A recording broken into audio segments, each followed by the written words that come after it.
prosecutors, prisons, everyone, which are all represented in this room. But most importantly is that as refugees stay, they stay with the community, who are called the host communities. I think those of us that have been in this space for quite some time, you notice that in the past we've had complaints of refugees saying that of host communities complaining about refugees having a better life than the host communities.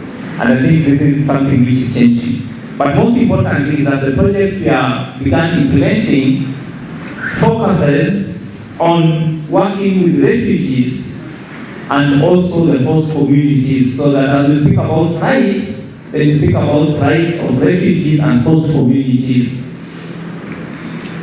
If you look at the name of the project, we have titled it Haki na Ushirikiano. So what is Haki? Haki is rights. And what is Ushirikiano? Ushirikiano is about togetherness, it's about partnership, it's about collaboration, it's about putting everyone together. So it's about partnership and collaboration between communities, host communities, refugees, development partners, state agencies, non-state actors, all working together to ensure that rights of refugees and host communities are respected, are promoted, and are enhanced. So the project is graciously funded by the Royal Netherlands Embassy, and we are greatly indebted to you, Your Excellency Ambassador. And this will be implemented by two institutions, the Kenya National Commission on Human Rights and the Refugee Consortium of Kenya. In terms of the regions of intervention, we have the two refugee camps in Kenya. So we have Dadaab and Kakuma. But we also have urban-based refugees that are based, of course, across all towns. But for the sake of this project, the focus will be on urban-based refugees in Nairobi, urban-based refugees in Mombasa. Then we have Eldoret and Kitale, and of course there will also be interventions that will be targeting the various corridors that refugees use when they are migrating, in case there is assistance that they require. This will be a 3-year project that is running between August 2023 and will run all the way to July 2026. I will not speak about the commission institutions that are implementing, because we have the Kenya National Commission on Human Rights and of course the RCK. These are all institutions that I think we've all interacted with in one way or the other. What is the situation analysis? I mean, globally, we have a total of 32.5 million refugees that are spread across different parts of the world. Of course, we have countries that contribute more to refugees in the world. So we have Syria, Venezuela, Ukraine, Afghanistan, and South Sudan. Then you notice that 36% of this housing to the countries of Turkey, Colombia, Germany, Pakistan, and Uganda.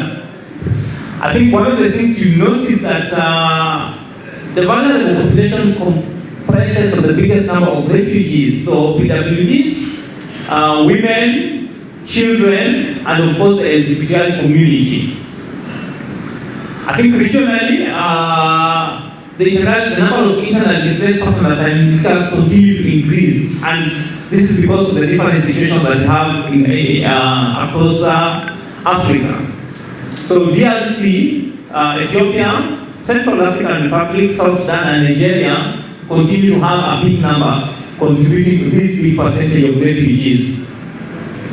In Kenya, I think we are one of the largest hosting nations in Africa, which are based in our two refugee camps of Kakuma and Dadaab, and then we have the Kalobei Integrated Settlement area, and then the urban areas of Nairobi, Mombasa, Nakuru, which comprise the biggest number of refugees. But you notice that even in other towns, not necessarily within these three, we have refugees that are also based there. So what guides our intervention? Kenya, as part of the global community, Our intervention is guided by the legal instruments that guide intervention of refugees across the world, but also at the local level, we have our own refugee law, which guides our intervention. So we have the 1951 United Nations Convention relating to status of refugees, which is guided by the 1967 Protocol. And then at the regional level, we have the OAU.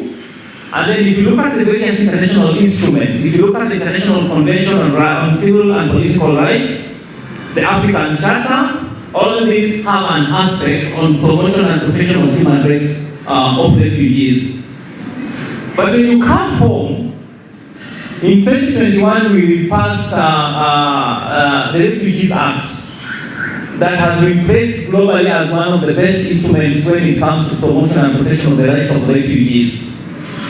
And in that act, just allow me to mention a few sections. Number one is, if you look at section 11, the Kenya National Commission on Human Rights has been given a role of sitting in the Refugee Status Appeals Committee.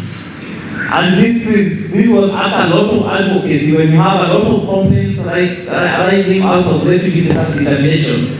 And because of the important role played by the Commission when it comes to promotion and protection of human rights, stakeholders felt that it would be important that we have the Commission sit in this appeals committee so that issues of promotion and protection of human rights are taken well into consideration. Then if you look at section 28, particularly 4 and 6, is that the refugees are now being allowed to participate in various socio-economic activities in terms of building the country. So refugees are allowed to do businesses. They are allowed to move from one place to the other.